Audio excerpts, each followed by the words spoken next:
તેને હવે વધુ ચર્ચા કરી આપણી સાથે સીએસબી बैंकના एमडी અને सीईओ प्रलय मुंदल जोड़ाई रहा है। प्रलय जी, सबसे पहले तो गुड आफ्टरनून और बहुत बहुत स्वागत है आपका सीएनबीसी बाजार पर। और नंबर्स देखे हमने, इंटरेस्टिंग है काफ़ी। तो सबसे पहले तो ओपनिंग कमेंट सर, आपने कैसे देखे नंबर्स को, और उसके बाद हम चर्चा की शुरुआत करते हैं सर। हमारा ये क्वार्टर अच्छा गया और ईयर ऑन ईयर हमारा जो ग्रोथ हुआ है टॉप लाइन में, एसेट ग्रोथ 30%, डिपॉजिट ग्रोथ 21% और profit growth year on year has been 15%। और हमारा quality of the portfolio has been also very good. तो GNPA year on year has come down by 52 basis points to G 1.27%.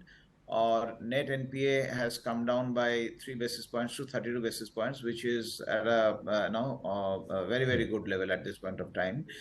Or credit cost to be neutral to slight positive, so it's not really impacting.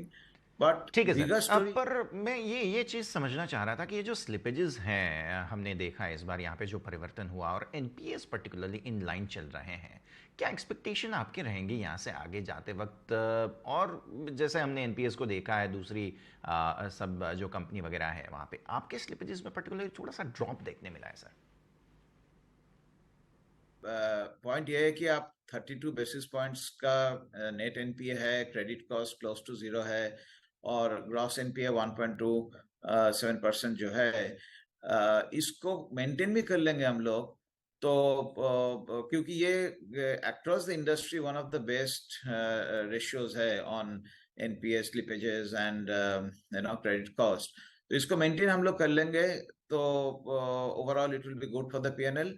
I think that's what our objective is. और कोई भी quarter में कुछ recovery अच्छा हो गया और भी, तो ये और भी अच्छा हो सकता है, लेकिन हम लोग खुश है जिस लेवल में है हम लोग एनपीए में। ठीक है, ठीक है सर। अब इंटरेस्ट रेट का एक पॉज हम देख रहे हैं ऐसे सिचुएशन में, जो हमारा एसएमई पोर्टफोलियो है पर्टिकुलरली, और साथ ही साथ अगर हम कॉरपोरेट को भी देखते हैं, थोड़ा सा स्लो डाउन यहाँ पे देखने मिला है ग्रोथ में।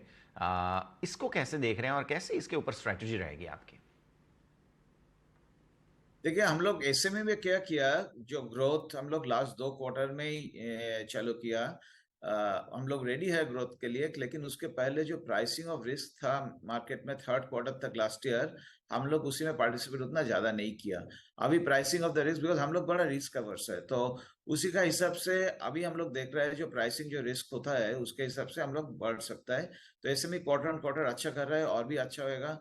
तो एसएमई में हम लोग डिस्ट्रीब्यूशन भी नॉर्थ एंड वेस्ट में भी बढ़ा रहा है, तो ये ग्रोथ बरकरार रहेगा। और होलसेल में एक्चुअली हमारा जो बैलेंस शीट है उसमें हम लोग हाई एंड होलसेल में पार्टिसिपेट नहीं कर सकते हैं, तो हम लोग मिड मार्केट में जो है उसमें जो अपॉर्चुनिटी है उसमें हम लोग पार्टिसिपेट कर रहे हैं। हम लोग एनबीएफसी सेक्टर में काफी अच्छा काम कर रहे हैं, और बाकी भी जो हम लोग डिफाइंड सेक्टर है उसमें हम लोग काम चालू किया है। लेकिन होलसेल के ऊपर ये बैलेंस शीट के साइज में हाई एंड में नहीं जा सकता in terms of top and corporates, तो हम लोग मिड मार्केट में ही हम लोग फोकस करेंगे।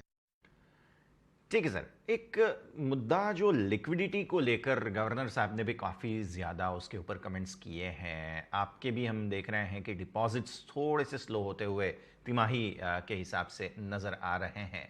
एडवांसेस अच्छे हैं, काफ़ी अच्छे हैं। तो इसको थोड़ा सा कंपेयर करते हैं, और कैसे लिक्विडिटी मैनेजमेंट के ऊपर आपका फोकस रहेगा सर? हम लोग जो फंडिंग जो बोलते हैं ना, एक्चुअली लिक्विडिटी दोनों तरह से देखते हैं। एक है ओवरऑल डिपॉजिट ग्रोथ, एंड अब सिस्टम में देखा है 13% के आसपास डिपॉजिट ग्रोथ है, हम लोगों का 21% है। सो हम लोग का ग्रोथ काफी अच्छा है सिस्टम के हिसाब से। और दूसरा है कि जो फंडिंग जो रहेगा, जो हमारा एडवांस ग्रोथ है उसके हिसाब से हम लोग फिक्स डिपॉजिट के ऊपर फोकस करेंगे। तो हम लोग 3rd और 4th क्वार्टर में थोड़ा सा बड़ा डिपॉजिट भी ले लिया था, वो gradually it is running of. And हम लोग उसके बिकॉज वो जो डिपॉजिट आया था उसका रेट थोड़ा हाई था, तो अभी हम लोग वो सब डिपॉजिट जाने दे रहे हैं और बिल्डिंग मोर ग्रैन्युलर डिपॉजिट्स। तो बिकॉज ऑफ दैट हम लोग का ग्रोथ उतना ही करेंगे जितना एसेट के लिए हमको फंडिंग चाहिए।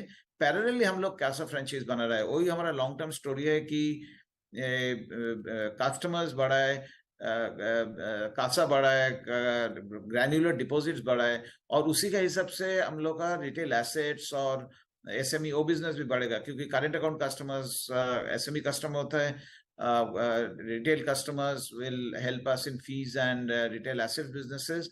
तो जो कोर फ्रेंचाइज डिपॉजिट जो होता है उसके ऊपर अलग से एग्जीक्यूशन है, और फंडिंग स्ट्रेटजी अलग होता है। तो फंडिंग स्ट्रेटजी हमारे वर्कर रहेगा, जिसका हिसाब से हमारा एसेट ग्रोथ रहेगा। तो ओवरऑल हम लोग कंफर्टेबल है on liquidity at this point of time. ठीक है प्रलय जी, तो इन सारे मुद्दों पर हम ज़रूर नज़र रखेंगे। बहुत बहुत शुक्रिया आपका हमारे साथ जुड़ने के लिए और ये नतीजों के बाद की चर्चा के लिए। Thank you sir. तो આપણે વાત કરી અને